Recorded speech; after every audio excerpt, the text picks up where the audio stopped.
Welcome back to the Village Wealth Masterclass. I'm Scott Duke of Open Road. This is our final lesson, episode number 6, due diligence and closing.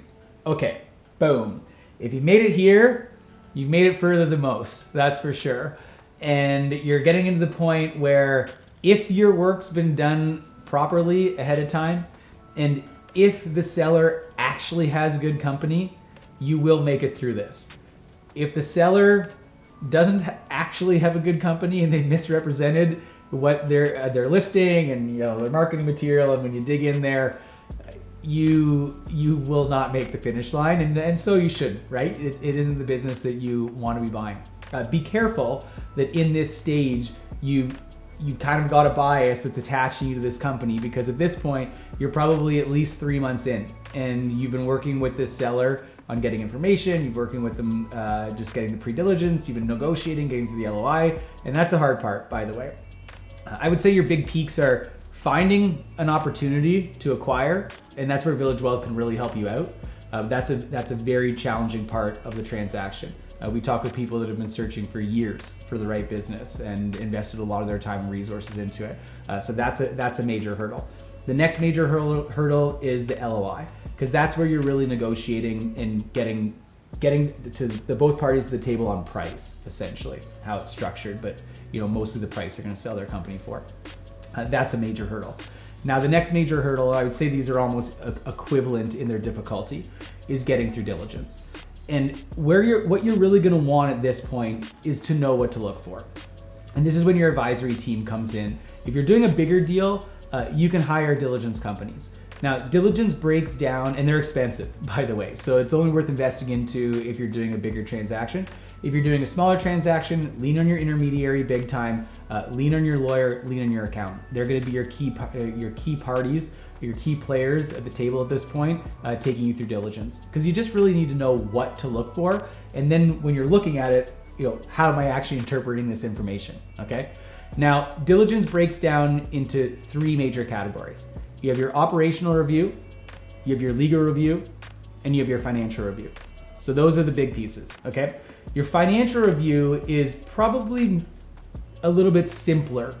It's work, but it's numbers. It's very qualitative, right? You're looking at what was represented in the marketing material and what was represented from what the seller was saying, and now I'm gonna corroborate this with tax information. I'm gonna get the POS systems reports. I'm gonna get the financials from the last 5 years. I'm gonna get their QuickBooks, their general ledger file, get everything printed out. I'm gonna get their bank statements for the last, up to as many years as you want, last 3 years of monthly bank statements. So I'm gonna see how much cash was going in this business, how much cash was going out of it, and you're gonna be able to take all that information and determine, what is the true profitability of this company, how much is it actually earning at the end of the day, and is it going to be enough to support me and my lifestyle, you and your lifestyle, and is it gonna be enough to service my debt?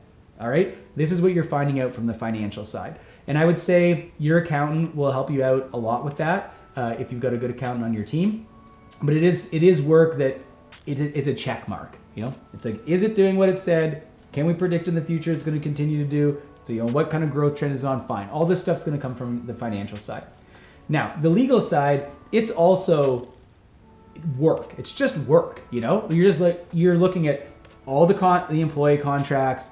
You're looking at all every legal contract, right? All the supplier contracts, any contracts that they have with clients. You're looking at anything legal, any contracts that they are putting together, anything that's internal that anyone will be signing, this kind of stuff. So anything that has a legal nature to it, this is what you're looking at in the legal review. Important, right? But legal documents, when you take the company over, if there's not something that you love in their current legal documents, these are things that you can change. Your lease, you're looking to make sure the lease is assignable, by the way.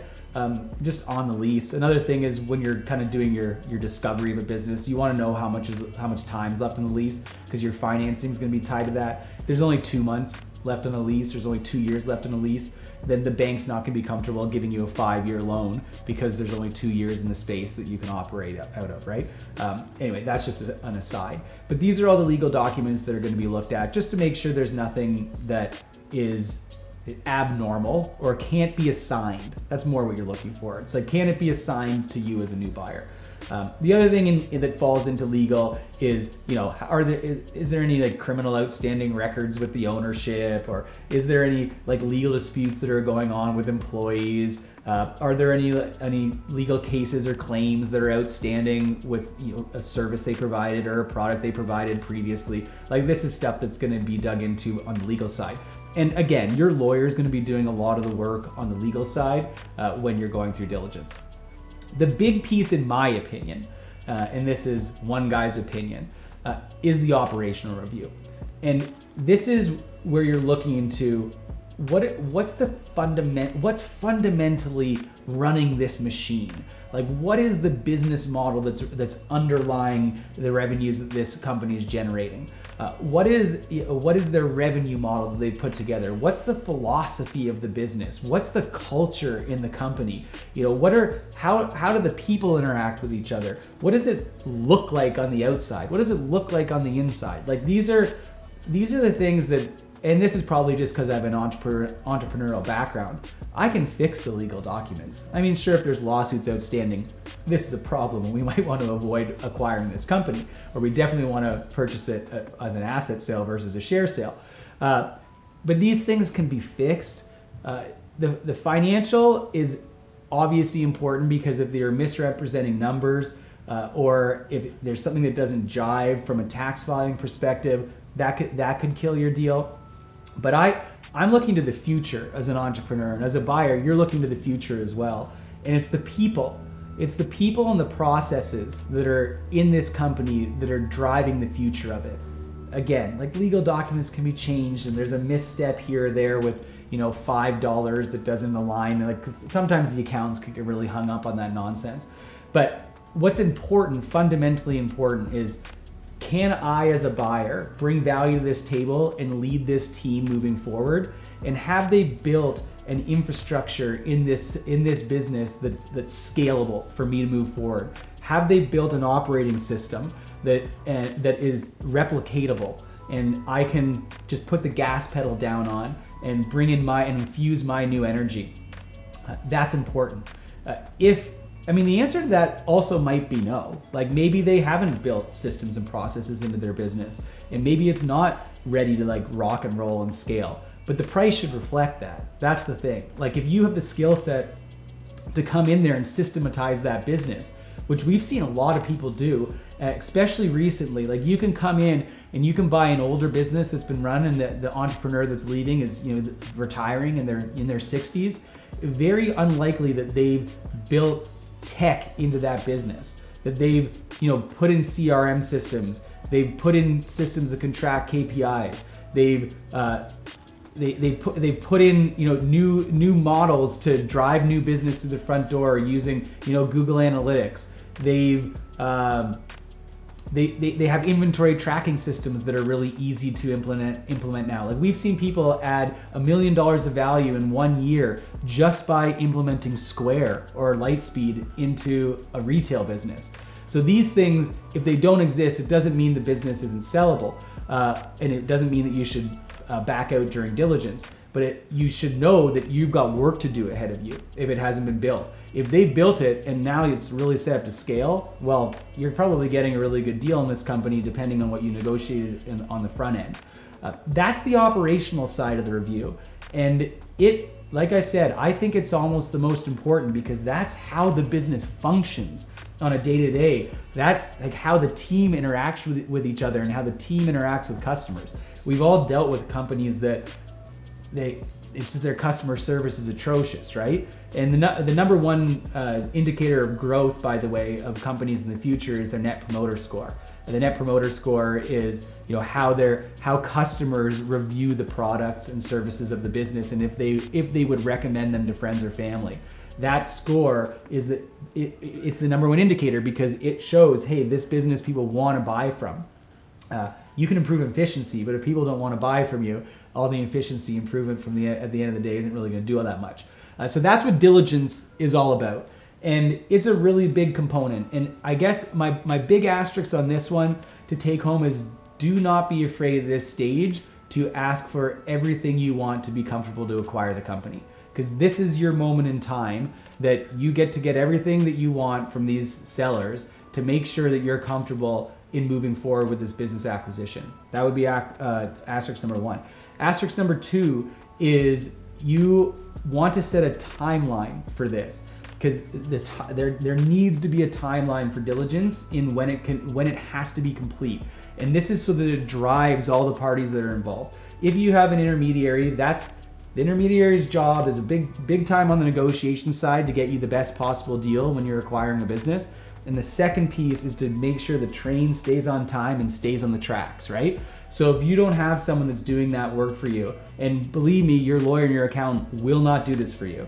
They are working on a bunch of other deals and a bunch of other stuff's on their plate, and if it's around tax time, good luck, right? So it's nice to have someone who can just be that, the conductor at the front of the orchestra, making sure that everybody's on time, right? That's the intermediary's job. And so if you have them, then push them at this point, because you want to keep things on track. And if diligence bleeds out, that's a really good way to kill a deal. If diligence bleeds out, here's another one. We'll call this asterisk number 3. If the seller's taking a long time to get information back to you, that's telling you something. It's telling you that A, their business isn't organized enough that they can get stuff back quickly, or B, they're too occupied in operating the business on a day-to-day basis. That is, the business is owner dependent, and they don't have the time or bandwidth to actually get you this stuff. Or maybe it's also telling you they're not as serious about the deal as they should be. So that's diligence. Again, you have an operational, which is highly important. You have a legal, which is important, and you have a financial review. You get through those, you get yourself to closing. The closing's not the challenge here. It's getting through diligence. Your lawyers and their lawyer, the seller's lawyer and the buyer's lawyer, are in the background during diligence, starting to put together the share purchase agreement. You've got an LOI that's been signed, and so that's going to give you the baseline, the fundamentals of the transaction. And the lawyers are going to build your share purchase agreement or your asset purchase agreement, which is also called the definitive agreement, the legal document that everyone's going to sign that officially transfers the business to you. They're going to be drafting that off of the information from the LOI and adding on everything else that needs to go into it, like non-competes and if there's gift certificates that have been given out, how that's getting handled, how working capital is getting handled. Like all of that is going to be in the share purchase agreement with a bunch of other stuff, right? But they're going to be working on that while you're working through diligence.